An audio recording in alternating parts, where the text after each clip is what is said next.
7:44 de la mañana, seguimos con Marcelo Adriani, autor de El peronismo de Santa Fe, 1973-1976. No lo pude leer el libro, ¿no? Pero después voy a tratar de tenerlo para leerlo. Me interesan estas cosas. Hay un libro de Juan Carlos Torre que se llama, no sé qué opina Juan Carlos Torre, pero Los sindicatos en el poder, 1973-1976, el peronismo, pero que habla de Buenos Aires, ¿no? Un clásico, sí. Habla, acá el sindicalismo, ahora vamos a la anécdota con Ruggeri, sobre Silvestre Benis, pero acá el sindicalismo estuvo en el poder en el gobierno de Silvestre Benis como en el gobierno de Isabel Perón, ¿o no? Hay que hacer una distinción. Cuando uno habla de movimiento obrero, cuando uno habla de sindicalismo, en Santa Fe, y me parece que es una originalidad para muchas provincias en el país, no era un bloque monolítico. Había un enfrentamiento muy fuerte, en el caso de Rosario se ve claramente, entre la UOM y el Sindicato de la Carne. Los dos con miles de afiliados, en una Rosario que era tremendamente productiva, donde había... Rosario industrial, claro, no es esto de hoy, ¿no? Insignificantes niveles de desempleo, de pobreza, de marginalidad, era otra ciudad, otro país, absolutamente. Pero también hay gruesos enfrentamientos en el mundo sindical al interior. Y ocurre que con el gobierno de Silvestre Benis también se provoca la división. Con el bloque de concejales en Rosario se provoca la división. Había 262 organizaciones, había 262. Sí, había 12 CGT, y eso también repercutía en el ámbito provincial porque al gobierno de Silvestre Benis lo banca fuertemente Rubeo y el Sindicato de la Carne, y lo enfrenta violentamente el sector que lidera la UOM, que a nivel provincial tiene al vicegobernador, que es Eduardo Félix Cuello, un tipo del norte de la provincia, instalado en Santa Fe y empujado por Afrio Penisi, que era el líder de la UOM y senador nacional, y Lorenzo Miguel, líder de las 62 organizaciones a nivel nacional. Estamos hablando de la UOM, justamente el otro día estaba leyendo el libro El Intocable sobre Lorenzo Miguel, estamos hablando de la UOM que tenía 500.000 afiliados a nivel nacional. Claro, por era eso... la patria metalúrgica, se hablaba, no era otra Argentina, no había modelo agroexportador, etcétera, ¿no? No había piquetero, no había desocupado, el que no quería trabajar era porque no quería, ¿no? El que no trabajaba porque no quería, básicamente era eso. A veces cuesta imaginar, se lo suelo decir a mis alumnos eso, que vivieron y nacieron, como vos que es un tipo joven, en una Argentina que ya viene tocada cada vez peor. Hasta el 24 de marzo de 1976. Exactamente, esas son las cifras. 4% de pobres en Argentina. 4% de pobres, una deuda externa insignificante. Y eso que ya no había tocado la crisis de 73. Claro, exactamente. 4% de pobres. Sí, sí, tal Ahora, cual. ¿cómo es esa conocida anécdota de, bueno, cuando Campos lo va a ver a Perón y le dicen, ¿por qué el candidato es Silvestre Benis? A ver, lo termina eligiendo a Silvestre Benis. ¿Cómo fue? Contémosla rápidamente. Yo te lo cuento rápidamente, pero un poco es como el partido debut de Maradona, que lo vieron más o menos 2,5 millones de personas. O sea, la anécdota varía según quien la cuenta. A mí me la contó Roberto Rosúa, entre otros. Una parte del peronismo que encabeza el vicegobernador impulsa la intervención federal, quiere desestabilizar, de ahí el nombre del libro también, al gobierno de Silvestre Benis, cosa que ocurría también en otras provincias. Pero Perón, así como se había puesto firme para decidir que el candidato fuera Silvestre Benis, también lo sostuvo a lo largo de toda su presidencia. Pero ojo, hizo lo propio Cámpora, hizo lo propio Lastiri, hizo lo propio Perón e hizo lo propio Isabel Perón. Es decir, todo el gobierno nacional bancó a Silvestre Benis desde el primer día hasta el último día. Pero ante la insistencia por la intervención federal en Santa Fe, la anécdota cuenta, yo no la tengo como que Campo fue, porque Perón y el partido lo echaron a Campo Bonino, lo expulsaron del Partido Justicialista, sino que ante la insistencia de Cuello y del senador Penisi, una vez se encuentran con Perón y Perón le dice, bueno, ustedes quieren intervenir la provincia de Santa Fe, yo tengo el nombre del interventor. Y entonces le preguntan, ¿y quién va a ser el interventor? El doctor Silvestre Benis. Le dice Perón como ratificando, déjenme de molestar muchachos porque esta es la decisión, este es el rumbo elegido y no jodan con este tema. ¿Y eso era por qué? Porque entendían que Santa Fe siempre fue una provincia muy particular, con un sesgo productivo agropecuario muy particular, que acá había más gorilas, por definirlo básicamente así, ¿no? Hablarlo. ¿Por qué lo elegían a Silvestre Beñiz y no a otro, ¿no? Porque Perón, al que bendecía, lo hacía gobernador, lo hacía intendente, ¿no? O el cargo que fuera, por supuesto. Que hay que recordar que en esa época el intendente de Rosario lo ponía Santa Fe. Sí, en el caso del tiempo en el que estamos hablando, Rodolfo Ruggeri fue un hombre puesto por Rubeo. Claro. Como tantos otros cargos de relevancia. No había relevancia. elección en Santa Fe. En Rosario no se elegía intendente, ¿no? Se lo ponía sí, se eligió intendente. Sí, esa fue la primera vez que se eligió, me parece. Claro, no, acá se eligió intendente y ganó. Antes se lo ponía de Antes era como una especie de delegado. Exactamente. Pero sí. Acá lo eligió el voto popular. El último intendente peronista que tuvo la ciudad de Rosario, el profesor Ruggeri. También era del MID, como Silvestre Beñiz. Pero tenía una experiencia en el primer peronismo, había sido funcionario en el primer peronismo, nada más que no era un hombre que tuviese una línea interna propia, ni cuadros dirigentes propios, sino que fue una persona de prestigio que fue convocada por Rubeo para que fuera candidato y después termina obteniendo el apoyo de Silvestre Beñiz también y logra la intendencia de Rosario.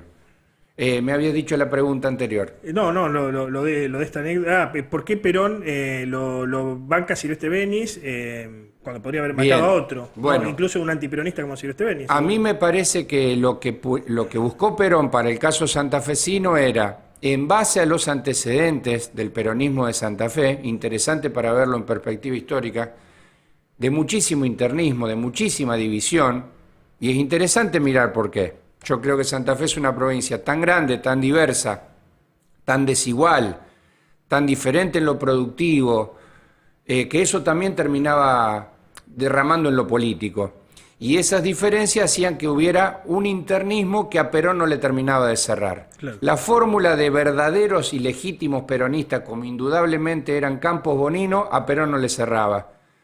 Además, Lanús se había reformado la ley electoral y había doble vuelta. Había balotaje, si vos no sacabas en primera vuelta el 50% más uno, y Perón, que algo entendía de política, ¿no es cierto?, pensaba, no vaya a ser cosa que en segunda vuelta se aglutine toda la oposición y termine ganando. No obstante, el candidato fue Alberto Natale a segunda vuelta, por la Alianza Popular Federalista.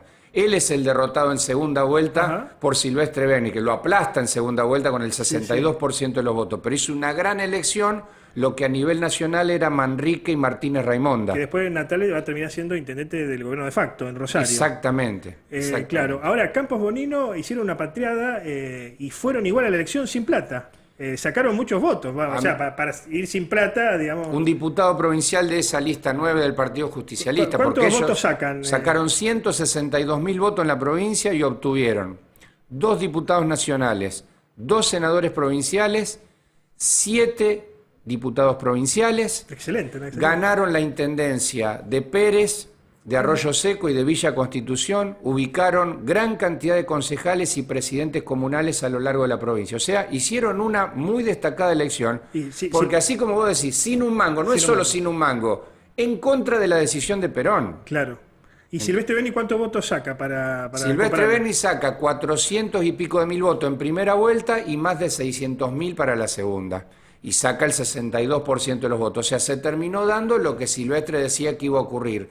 El grueso del peronismo, que en primera vuelta había elegido a Campos, en la segunda vuelta se vuelca hacia su fórmula finalmente triunfante. Claro, una interna ideal, ¿no? Hacemos como que nos peleamos y después unimos, ¿no? Yo te digo que la pelea fue cierta. Y fue cierta la pelea porque en el caso, por ejemplo, de los integrantes de la lista 9, a todos les metieron bombas, todos sufrieron atentados. La de Campos era la lista... del Partido Justicialista, lista 9. ¿Y la de Silvestre Beñiz? La lista del MID. Terminó utilizando el MID porque la justicia electoral le dio el Partido Justicialista al capitán Campos. Así fue. Y en algún momento habían tomado el partido, estaba tomado. Se tomó el partido y luego viajaron a Buenos Aires 300 integrantes de la lista 9 y adherentes a la lista 9 y fueron a copar al partido. Y los mal atendió Juan Manuel Abal Medina, que era el secretario general del partido y que le tocó poner la cara por la decisión de Perón. Qué bárbaro. Y Abal Medina y Cámpora impulsan la expulsión del partido de Campos Bonino y de todos los dirigentes que no acataran la decisión del Consejo Nacional Partidario. Fue un quilombo relevante. Lío en la granja. Nos estamos acercando al final, lamentablemente, pero a ver, ¿quién era un personaje para algunos odiado, para otros, bueno, querido. Entiendo que era una persona con códigos. En esa época los políticos tenían más códigos, ¿no? No, incluso si íbamos a internas y vos me ganabas y después se contenía el compañero. Pero ¿quién era Luis Rubeo? El padre del diputado provincial, que lo encontraron en las islas, no me acuerdo ahora, Maldivas, ahí con la mujer actual. ¿Quién era el Luis Rubeo padre? Que esto sí que es movilidad social ascendente, porque de tener un kiosco, un almacén, que cuenta la historia, enfrente del sindicato de la carne, pasó a ser uno de los políticos más renombrados del país, e inclusive buena parte del Poder Judicial Federal lo terminó poniendo él. Esta es una realidad. Rubeo tiene un protagonismo en el peronismo provincial y nacional hasta mediados de la década del 90, habiendo empezado mucho antes que en el 73 siendo un pibe de la resistencia peronista, de los primeros de Rosario. Como vos bien decís, había una cercanía geográfica incluso al sindicato de la carne, y él aparece siempre como un hombre del sindicato de la carne sin haber trabajado en el sindicato de la carne. ¿Qué tenía? ¿Un kiosco, un almacén en la familia? Sí, un comercio cerquita del sindicato. Ahí en el Saladillo, ¿no? Exactamente. Y es un tipo que yo tengo las cartas que Perón le envió durante la década del 60, estando él exiliado en Uruguay, que se reunió con Américo Barrio, que incluso fue delegado de Perón en un tiempo. Luis fue una persona tremendamente influyente, un hombre claramente de la rama política, pero con vínculos en primera instancia sindicales muy fuertes y después, como vos decís, en todos los ámbitos que tienen que ver con la política. Y con tan solo cerca de 40 años, era un hombre que terminó digitando toda la lista de diputados nacionales del peronismo en el 73, gran parte del gabinete de Rosario del profesor Ruggeri, gran cantidad de diputados provinciales fueron puestos por su lapicera, es decir, tenía un nivel de incidencia notable al interior del peronismo. ¿Esto era por la relación que tenía Rubeo con el ejército? Bueno, algunos lo han sindicado inclusive como presunto servicio de inteligencia. Aquí el hijo de Constantino Racetti en este programa dijo que, según él, Rubeo fue el autor intelectual de la muerte y el asesinato de Constantino Racetti, que estaba relacionado a la tendencia y estaba al frente del Banco Municipal, pero Rubeo tenía tanto poder y podía poner y sacar gente por su relación con el ejército, porque en esa época se articulaban con el ejército, con las Fuerzas Armadas. A mí lo que me parece es que, a mí no me consta eso que vos decís. No digo que lo de servicio de inteligencia, algunos lo han manifestado, pero digo, tenía vínculos, digamos, vínculos políticos, si uno quiere. A mí lo que me parece es que él construyó desde el peronismo y desde su militancia peronista y del sindicato de la carne, lo vuelvo a remarcar, primero por una cosa, por lo tremendamente influyente y poderoso que era el movimiento obrero peronista, y en particular en una provincia como Santa Fe tan productiva.